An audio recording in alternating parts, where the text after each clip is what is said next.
اور وتجہز هو واہل بیتہ الی المدینہ، یہ صلح جو تھی اس کی شرائط پورا کرنے کے بعد امام حسن علیہ السلام وہ اور آپ کے اہل البیت و مدینہ کی جانب لوٹے اور تیاری کی. وکف معاویہ عن سب علی والحسن یسمع، یہ ذہبی کے الفاظ ہیں، ذہبی رحمہ اللہ کے، کہ معاویہ رک گئے علی کو سب کرنے سے، والحسن یسمع، حال یہ تھا کہ حسن سن رہے ہوں. یعنی یہ جو شرط تھی اس کو مان لیا گیا کہ مولا علی کے اوپر سب و شتم اس وقت نہیں ہوگی کہ جب حسن موجود ہوں گے، صرف اس بات کو مان لیا گیا. یہ کس نے لکھا ہے؟ ذہبی رحمہ اللہ نے لکھا. اچھا، اس میں تو یہ معلوم ہوا کہ امام حسن علیہ السلام کو وہ خنجر مارا گیا، اور اس کے بعد پھر صلح ہوئی ہے. امام حسن علیہ السلام نے یہ خلافت کو سونپا ہے اور حکومت سے دستبرداری اختیار کی ہے. آگے لکھتے ہیں صفحہ 161 کے اوپر کہ امام حسن علیہ السلام کو زہر دیا گیا، اور امام حسن علیہ السلام کو جیسے میں نے عرض کیا کہ پہلے خنجر مارا گیا جو کہ زہر میں ملایا ہوا تھا، اور اسی طرح زہر آلود خنجر، اور اس کے بعد آپ نے صلح کی. ان صلح کی جو شرائط تھی اس میں سے ایک یہ بھی تھی کہ معاویہ اپنے بعد جو خلافت کے معاملات ہیں وہ واپس امام حسن علیہ السلام کو دیں گے، کیونکہ جس وقت امام حسن نے خلافت سونپی ہے، دی ہے معاویہ بن ابی سفیان کو، اس وقت معاویہ کی عمر 66 ایئر تھی، 66 سال تھی. تو یہ شرط امام حسن نے لگائی کہ اگر تمہارا انتقال ہو گیا تو تم اپنے بعد یہ خلافت یہ کسی اور کو نہیں دو گے. دیکھیں امام حسن کی بصیرت دیکھیں کہ اس صلح کے اندر بھی ایسی شرط رکھی کہ جس نے بنو امیہ کو جا کر آگے بالکل واضح کر دیا اور ان کو ایکسپوز کر دیا. لیکن معاویہ بن ابی سفیان نے آپ سب کو معلوم ہے کہ اس شرط کے اوپر عمل نہیں کیا اور اپنے بیٹے یزید کو خلیفہ بنایا ہے. اس میں کوئی انکار کی ضرورت نہیں ہے، سب جانتے ہیں یہ، اور یہ ہماری تمام کتابوں کے اندر یہ بات موجود ہے کہ بیعت لی گئی، بڑے سے بڑا ناسبی بھی اس سے انکار نہیں کر سکتا ہے. اچھا، کہتے ہیں قال الطبیب هذا رجل قد قطع السم امعاء، طبیب کو بلایا گیا لیکن زہر اتنا خطرناک دیا گیا تھا کہ اس زہر نے آپ کی انتڑیوں کو بالکل قطع کر دیا، چورا چورا کر دیا تھا آپ کی انتڑی. حالت ہو گئی تھی امام حسن علیہ السلام کی. مظلوم امام ہیں یہ امام حسن علیہ السلام، یہ اہل البیت مظلوم ہے، سب کے ساتھ یہ ظلم روا رکھا گیا، امام علی سے لے کر امام حسن امام حسین علیہ السلام تک. ذہبی نے یہاں پر ایک جملہ نقل کیا ہے، اور یہ جملہ میں آپ کی خدمت میں پیش کرتا ہوں، بالکل جس طرح سے ہے یہ آپ کی خدمت میں رکھتا ہوں. وقد سمعت بعض من یقول، ذہبی کہتے ہیں کہ میں نے کچھ لوگوں کو یہ کہتے ہوئے سنا ہے، کان معاویہ قد تلطف لبعض خدمه ان یسقیہ سما، کہ معاویہ نے اپنے بعض نوکروں سے یہ کام لیا کہ وہ حسن کو زہر دے. یہ کس کا جملہ ہے؟ شمس الدین ذہبی رحمہ اللہ کا یہ جملہ. ابو عوانہ کہتے ہیں، مغیرہ سے روایت ہے، انہوں نے ام موسیٰ سے روایت کیا کہ جعدہ بنت الاشعث بن قیس، اس نے امام حسن علیہ السلام کو زہر دیا. یہ تھی جناب ذہبی کی سیر اعلام النبلاء سے. اب میں آپ کے سامنے کچھ حوالے پیش کرتا ہوں اسد الغابہ سے، امام حسن علیہ السلام کی حالات زندگی سے متعلق. اسد الغابہ ابن الاسیر الجزری رحمہ اللہ، صفحہ نمبر 563، کہتے ہیں اس وقت کی تعیین میں اختلاف ہے جس میں حضرت حسن نے خلافت معاویہ کے حوالے کی. بعض لوگ کہتے ہیں نصف جمادی الاولیٰ 41 ہجری میں، بعض لوگ کہتے ہیں ربیع الاول کے آخر میں، اور بعض لوگ کہتے ہیں کہ ربیع الاخر میں. پہلے قول کے موافق حضرت حسن کی خلافت 6 مہینے 12 دن رہی، اور جو لوگ کہتے ہیں ربیع الاخرہ میں یہ واقع ہوا، ان کے قول کے موافق 6 مہینے اور کچھ دن رہی.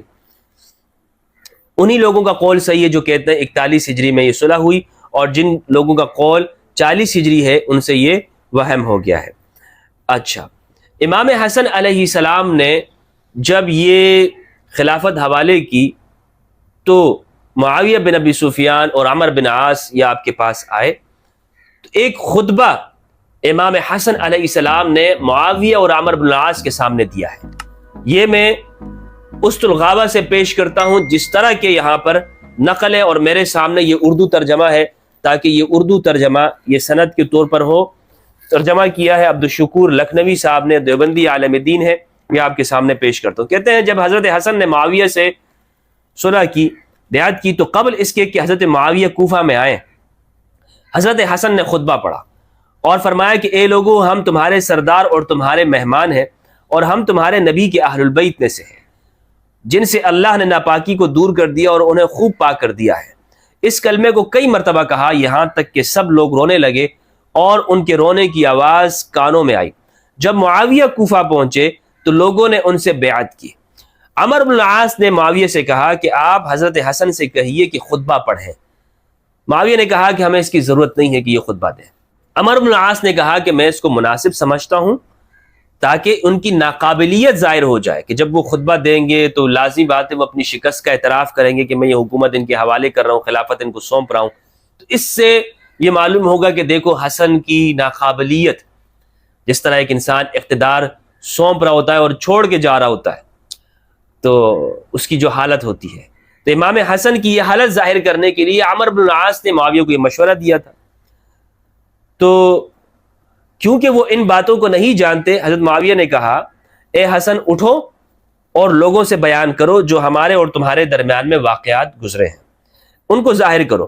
بس حضرت حسن اس بات کے بیان کرنے کو کھڑے ہو گئے جس کے متعلق انہوں نے پہلے سے کچھ غور نہ کیا تھا۔ انہوں نے اللہ کی حمد و ثنا بیان کی۔ امام برجستہ گفتگو فرماتے ہیں، تقریر کے لیے تیاری نہیں کرنی پڑتی۔ بعد اس کے کہ فی البدی فرمایا کہ اے لوگو، اللہ نے تمہیں ہمارے اگلے یعنی نبی صلی اللہ علیہ وآلہ وسلم کے ذریعے سے ہدایت کی، اور ہمارے پچھلے یعنی میرے ذریعے سے تمہارے جانوں کی حفاظت کی۔ آگاہ رہو، سب سے زیادہ عقل مندی پرہیزگاری ہے اور سب سے زیادہ بیوقوفی بدکاری ہے، اور یہ معاملہ یعنی یہ خلافت کا معاملہ جس کے متعلق ہمارے اور معاویہ کے درمیان میں اختلاف ہوا، دو حال سے خالی نہیں، یا تو مجھ سے زیادہ اس کے حقدار ہیں، یا تو مجھ سے زیادہ اس سے حقدار ہیں، اس کے حقدار ہیں، اور یا یہ میرا حق ہے جو میں نے اللہ عز و جل کے لیے اور امت محمد صلی اللہ علیہ وآلہ وسلم کی اصلاح کے لیے اور تمہاری جانوں کی حفاظت کے لیے چھوڑ دیا ہے۔ پھر جب معاویہ کی طرف متوجہ ہو کے فرمایا وَإِنْ أَدْرِ لَعَلَّهُ فِتْنَةٌ لَكُمْ وَمَتَاعٌ إِلَىٰ حِينٍ، سورہ انبیاء کی آیت پڑھی، میں نہیں جانتا شاید یہ تمہارے لیے فتنہ ہو اور ایک خاص وقت تک کہ تمہارے لیے فائدہ ہو۔ ان کی جانب اشارہ کرتے ہوئے یہ بات کی۔ جب اس طرح کیا امام حسن نے تو معاویہ نے ان سے کہا اب ممبر سے اتر جائیے۔ عمر بن عاص سے کہا کہ تمہارا یہی مقصد تھا، تم یہی چاہتے تھے کہ وہ یہ گفتگو کرے۔ اچھا، آگے ابن الاسیر الجزری نے لکھا ہے حضرت حسن کی وفات کے وقت میں بھی اختلاف ہے۔ بعض لوگ کہتے ہیں، میں نے آپ کے سامنے بتا دیا 49، 50 اور 51 ہجری کا ہے۔ ان کی وفات کا سبب یہ ہوا کہ ان کی زوجہ جعدہ بنت اشعث بن قیس نے انہیں زہر پلا دیا تھا اور دست آنا شروع ہوئے، اور یہ حالت ہوئی کہ ان کے نیچے ایک تش رکھ دیا جاتا تھا اور دوسرا اٹھایا جاتا تھا۔ تقریباً 40 دن تک یہی حالت رہی اور اسی سے وفات ہو گئی۔ جب ان کا مرض بڑھ گیا تو اپنے بھائی امام حسین علیہ السلام سے کہا کہ اے بھائی، مجھے 3 مرتبہ زہر پلایا گیا مگر اب کی مرتبہ ایسا کبھی نہیں پلایا گیا۔ بار بار یہ کوشش ہوتی رہی کہ امام حسن علیہ السلام کو قتل کرنے کی سازش ہوتی رہی، مگر اب کی مرتبہ کا ایسا کبھی نہیں پلایا گیا، یعنی جو اس وقت دیا گیا ہے بہت خطرناک ہے، میرے جگر کے ٹکڑے کٹ کٹ کر گر رہے ہیں۔ حضرت حسین نے پوچھا کہ آپ کو زہر کس نے پلایا؟ حضرت حسن نے کہا کہ یہ تم کیوں پوچھ رہے ہو؟ کیا تم ان لوگوں سے لڑنا چاہتے ہو؟ میں انہیں اللہ عز و جل کے حوالے کرتا ہوں۔ جب ان کی وفات کا وقت قریب آیا تو حضرت عائشہ کے پاس ایک آدمی بھیج کر اس امر کی اجازت طلب کی کہ نبی صلی اللہ علیہ وآلہ وسلم کے ساتھ دفن کیا جائے۔ حضرت عائشہ نے اس کو منظور کر لیا، پھر اپنے بھائی سے فرمایا کہ جب میں مر جاؤں، یعنی جب تو تم، امام حسن نے کہا کہ جب میں مر جاؤں تو تم حضرت عائشہ سے اجازت طلب کرنا کہ میں نبی صلی اللہ علیہ وآلہ وسلم کے ہمراہ دفن کیا جاؤں۔ میں نے ان سے اجازت طلب کی تھی اور انہوں نے منظور کر لیا تھا، مگر شاید انہوں نے میری مروت کی وجہ سے یعنی زندگی میں حیا کیا ہو، لہٰذا میرے بعد اگر وہ اجازت دے تو تم مجھے ان کے گھر میں دفن کر دینا، مگر مجھے خیال ہوتا ہے کہ بنو امیہ تمہیں روکیں گے، لہٰذا اگر وہ ایسا کریں گے تو تم ان سے اس کے متعلق مزاحمت نہ کرنا اور مجھے جنت البقیع میں دفن کر دینا۔ چنانچہ جب ان کی وفات ہو گئی، شہادت ہو گئی، تو حضرت حسین، امام حسین علیہ السلام رضی اللہ عنہ، انہوں نے حضرت عائشہ رضی اللہ عنہا کے پاس اس کی اجازت طلب کرنے کے لیے گئے. حضرت عائشہ نے کہا مجھے بہت خوشی سے منظور ہے کہ آپ یہاں پر دفنا دیں. جب یہ خبر مروان اللعین کو پہنچی اور باقی بنو امیہ کو ملی تو انہوں نے کہا خدا کی قسم وہ ہرگز وہاں پہ نہیں جا سکتے. امام حسین رضی اللہ عنہ علیہ السلام کو جب یہ بات معلوم ہوئی تو انہوں نے اور ان کے ساتھ والوں نے ساتھیوں نے ہتھیار اٹھا لیے, ہتھیار زیب اٹھائے, اور مروان نے بھی ہتھیار پہن لیے. ابو ہریرہ نے سنا, انہوں نے کہا اللہ کی قسم یہ بہت بڑا ظلم ہے کہ حسن کو ان کے باپ کے پاس دفن ہونے سے روکا جاتا ہے, واللہ وہ رسول اللہ صلی اللہ علیہ وآلہ وسلم کے فرزند ہیں.